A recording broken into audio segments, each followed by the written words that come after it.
Okay, welcome back. I'm here with my buddy Brent Cook right now. Brent has an interesting newsletter called Exploration Insights. I met Brent down in Chile probably in 2005, 2006. We've been good friends ever since. We have his banner for his newsletter on our homepage. That's how much we think about this guy.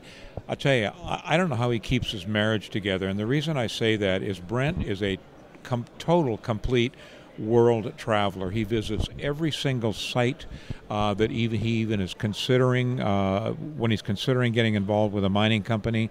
He visits all the sites. He knows what he's looking at, and he reports it very, very unbiasedly.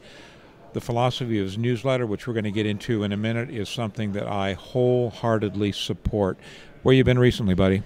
Well, let's see. I was in Indonesia in December. In January, I was pretty much home except for a trip to Canada. And Monday, I'm off to Tanzania. How do you feel about the economy, not the economy, but how do you feel about the political situation in Indonesia vis-a-vis offshore mining companies? It's a difficult place to work. There's a lot of intricate rules and regulations regarding forestry permits, the classification of the forest permits from protected to production. That's a big issue. You've got to make sure you've got that right, or make sure the company you're dealing with has that right. You need a lot of good connections. I'm not going to say it's not necessarily a corrupt system, but it's a very politically oriented system. So those things got to be taken into consideration. But geologically, it's fantastic. No, I've heard geologically it's absolutely fascinating down there. The reports that I've gotten in terms of what we were talking about before, political support or lack thereof, is pretty much about the same. It's my understanding that the companies that are located there are pretty secure, though, because of the way they deal with the government. Pretty much. I mean, Newmont's had some serious issues right now. Freeport's having some serious issues with their labor force. There's a couple of Australian companies that got booted out. So it actually isn't that overall safe. I mean, but of course it's company specific. Let's flip over from there to the continent where I met you a number of years ago in South America. I'd like to get your views, number one, on what's happening in Colombia. The reason I'm really curious about that is one of our colleagues, Frank Holmes, and I have spent a fair amount of time talking about the situation in Colombia. Frank is very, very optimistic about doing business in that particular country. What do you think? I think Colombia is a fantastic country. It's progressing. It's an emerging economy. It's a highly intelligent, educated populace, and it's a beautiful place. The mining industry is just coming on. There's some hurdles there as well. Geologically, I think it's a great place to be. If anything, it's too good in that there's, it sounds odd, but there's actually too much gold in that everybody can go down there and get an anomaly because there's so much gold, and it's going to be a real winnowing effort to sort out who's actually got something of value. That's really interesting. I knew it was rich from what Frank said, but I didn't realize it was that rich in assets. Do me a favor, Brett, if you would, and compare the environment in Colombia to the environment in Mexico right now, which I guess is a little scary. Mexico is going the wrong direction. Certainly, our drug laws here have negatively impacted what's going on there, and these cartels and such are just taking over, and it's gotten violence. I mean, I've got a lot of friends that work there.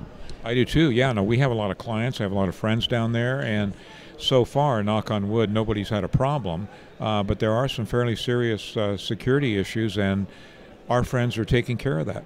Yeah, it's again, area specific, but I know people that have worked there for 20 years, and they've quit working there. So it is getting a bit dangerous. You need to be in the right place. But again, I wouldn't avoid Mexico. I'd just know where you're going, know the company you're going with there. Going quite a ways south from there, you and I met in Chile, and I have to tell you, we spent a fair amount of time with some friends of ours, Yale Simpson, Corey Fleck, etc., in both Chile and Argentina, looking at Exeter and Extore. And I have to tell you, my impression, I've been to Chile obviously numerous times, only been to Argentina once, but I see capitalism down there in those two countries, certainly in Chile, as being exactly what it was in the United States not that long ago. That's a good observation. I think that's accurate, yeah. They get it. They're doing it. No, I mean, they very definitely get it. You and I talked about Argentina on the air a while back, probably about 6 or 8 months ago, when the new regulation, Brett, was put into place by the government of monetary transactions had to be done in Argentinian pesos. And you explained that, yes, that in fact is the case, but it's not that big a deal. It's not that big a deal. I Right. think, it's a small added tax, if you will, but it's not that big a deal. And, virtually every country in the world is jacking up taxes on resources. Sure. So it's an across-the-board thing. It's not that big a deal. And, the province of Rio Negro down in Patagonia has just opened up to mining. So it's actually getting better in some places there. I don't know. I thoroughly enjoyed both those countries, and I'm looking forward to going back. It's interesting. You come up to the United States, and everybody thinks that the mining industry in the United States is, heaven on earth, for lack of better terms. But that isn't really true. There are some, it is and it isn't. There are some states in California in the United States, where I personally wouldn't be an investor. And a little slip of the tongue there, but California is one of them. I don't think I'd want to invest in a junior company that was trying to go through all the hurdles here. I actually think it's going to get better.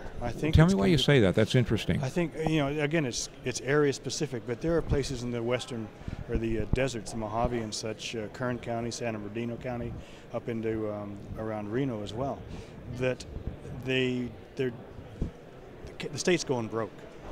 The state is broke. Okay. You live here, and they need to. They love your taxes. Exactly.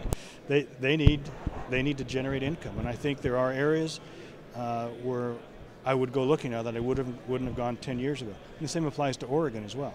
You want to be in the right place, but I think those are places that are opening up, if you will. It's interesting. Kathy and I lived basically right next door to Oregon for 31 years, raised our kids there. And Oregon has some very, very interesting mineral deposits, particularly in the southeastern part of the state and to an extent in the southwestern part of the state. But they have been a bit obstructionist for a while. Oh, it's been tough. Calico Mining has picked up a gold project there, and everything I've seen suggests that they're actually going to be able to build and operate a mine. And we'll see, but it's going positive. Now that's in the very southeast part of the state where it's sagebrush and cattle, and it's okay there. I wouldn't want to do it, around Bend, Oregon. Probably not. No, probably not. The folks in Bend are really not of that ilk, for lack of better terms.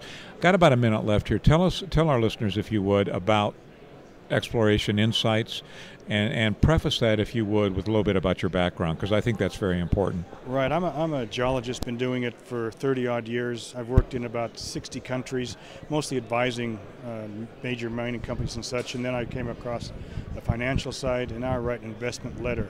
That letter is about what I'm doing with my money in this sector, what I'm buying, what I'm selling, why I'm doing that, and the money I make, I only make from my investments and subscribers. I'm not paid by any company to talk about them, good or bad. That's basically what the letter's about, and there's a lot of information on there as well. I guess I am plugging it. Well, and rightly so. No, I have to tell you, I want to interject something here.